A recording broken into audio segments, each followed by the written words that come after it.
What's going on, everybody? Welcome to Brutal Planet Comics. I'm your host, Dre the Brew Daniels. Happy Wednesday to you all. So, it's Wednesday, so we're reviewing episode 7 of The Mandalorian Season 3. And as always, I'm going to give the good bits up and the bad bits are down. Let's up these downs. So we kick things off on what I'm assuming is Coruscant, and we got Butch Broad from episode 3 meeting with Moff Gideon, and once again, I have to start asking questions. She's in this amnesty program, but she's still able to walk around with...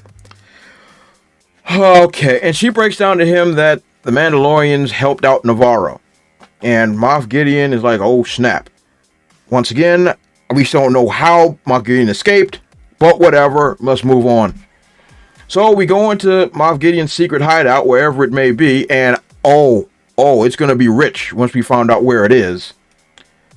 And he's meeting with the secret cabal of Empire remnants. And one of the captains, I believe that's over that side, mentions like, we should wait for Admiral Thrawn and all that stuff. And Gideon mentions, hey, we've been waiting for Thrawn forever. He ain't here. So we got our own plans to make.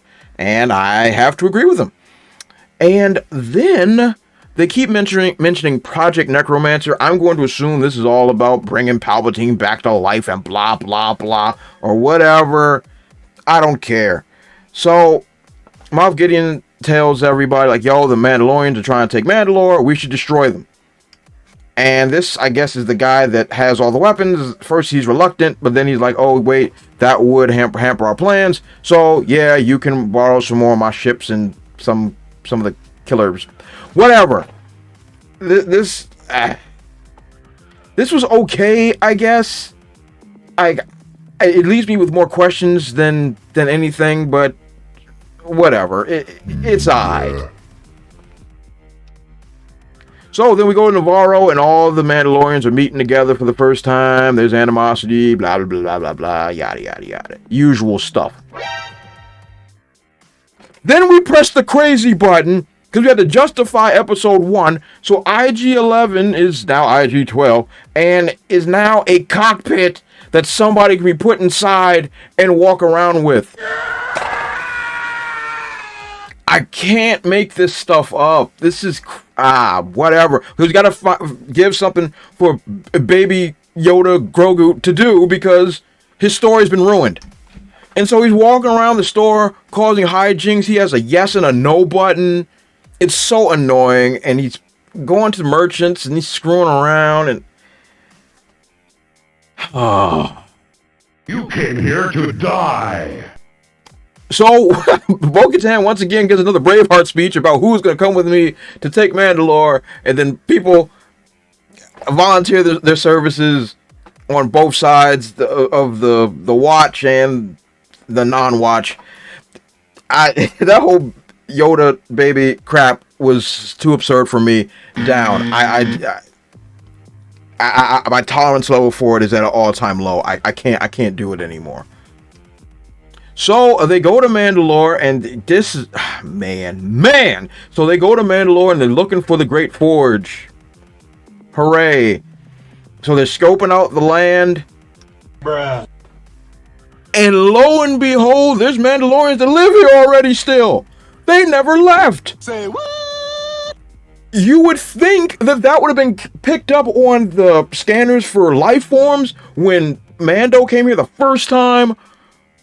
It's just absolutely mind-boggling that there's a whole society of Mandalorians still here. And no one knew, no one cared, no one searched for them. I don't mind suspending my disbelief, but this is insanity. So they lived here. And they got their own floating ship. Okay. So then, Bo-Katan goes into but she tells about how she lost the Darksaber is because she never lost. Of course, because we can't have her losing any fights. She surrendered all her weapons over to Moff Gideon in order to save her people. What? Which wouldn't make sense because they've already been bombed. It just makes her look stupid. They already bombed all your people, so in order to save the ones that remain, which you wouldn't know or didn't care because they're still on this planet, you gave up your weapons. Rage quit. I can't with this show. It doesn't make any sense.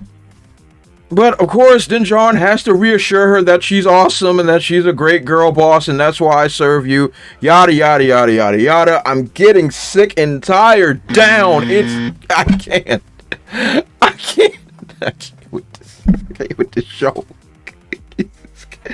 Oh God. So let's get the craziness going. So Vizsla and Wolf are playing chess, and Vizsla makes a move that Wolf thinks isn't okay, so they literally start fighting. Because, you know, testosterone, bad and stupid. This is so ridiculous.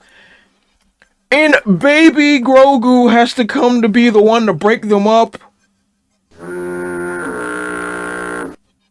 Can't, man. I can't with this show. And then a dinosaur shows up because screw it, we need an action sequence because we've been bored for about 25 minutes at this point. A dinosaur shows up, and God knows, I love dinosaurs doing dinosaur things. But here's the thing. They run away. So I don't even get the satisfaction of seeing them fight a dinosaur. Down. I can't do it with this show. The one element that I actually enjoyed, you actively removed. I'm through. Okay, so they make to the Great Forge, and some are reminiscing about, I used to live here. Oh, I never left. Ooh. And then Imperial Mandalorians show up, and they have a laser fight. I must say, I'm entertained by this laser fight. I see lasers, I see explosions, I see jetpacks and punches and kicks. I'm excited. I'm having a good time. Now, at this point, while they're fighting, Wolf flies off into a crevice to get back to the fleet. I have no idea how he's going to get all the way back to one of his ships, but I'm just going to suspend my disbelief and just assume that he made it. Wait, no, that's not going to happen because the armorer took the ship already to take survivors. So I guess he's going to fly in outer space. Oh, mommy. Okay. Woo! Okay, I'm going to suspend all my disbelief. So the Imperial ones are retreating. They're shooting lasers.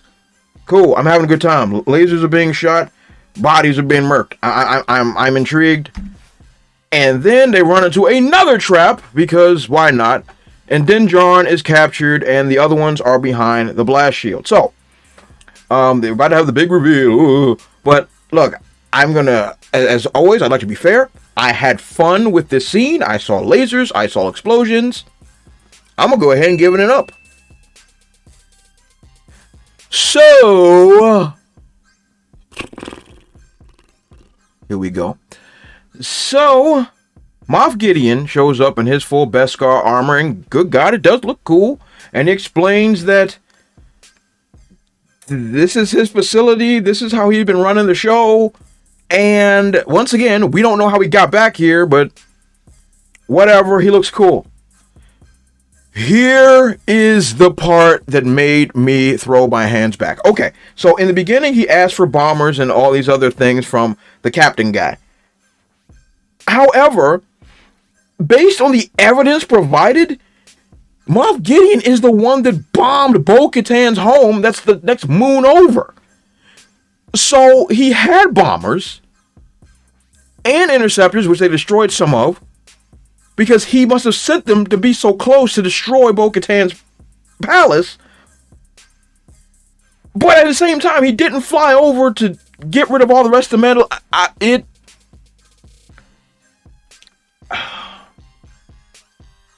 So, Vizsla goes out like a cold G. He's shooting out lasers and all that stuff. He's holding off everybody while everybody else can escape through a hole in the wall that Bo-Katan made with the Darksaber. So that was cool. He's a gangster. That stuff was cool. Then he gets murked by these fine gentlemen that look like the Imperial Guards from yesteryear. And they kill him. So once again, that's how this scene ends. And as always, I try my best to be very fair. I enjoy the majority of this. I like lasers, I like shooting, I love all the explosions. So on that, I will give this scene an up. But narratively, it's absolutely insane. And that's pretty much the end of the episode. So what do I think? I think that this story, the narrative that they're trying to spin, is too far gone. It's way too late for them to be trying to plant these seeds of something deeper and all this. No, it's too late. And now they're trying to justify a whole lot of stuff, but all it does is just make you ask more questions. So in that case, it's already dead to me.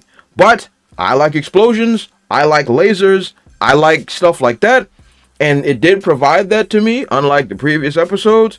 So on that, it gets an aight. A very low aight, but it gave me something that was kind of entertaining. So I'll give it that. So what do you guys think about this episode of Mandalorian? Let me know in the comment section below. And follow me on those dope social media platforms over there. And do all those great YouTube things like, comment, subscribe, and share the video. As always, you guys have been awesome, and I'll catch you all next time. Also, if you want to support my channel, check out spinwiz.com or download the SpinWiz app and check out my comic series, Trouble. It was written with a lot of love, and it was definitely my favorite comic series to write. I've also written it in English and in Spanish, so whatever floats your boat, I got it for you. Thanks again, and check it out.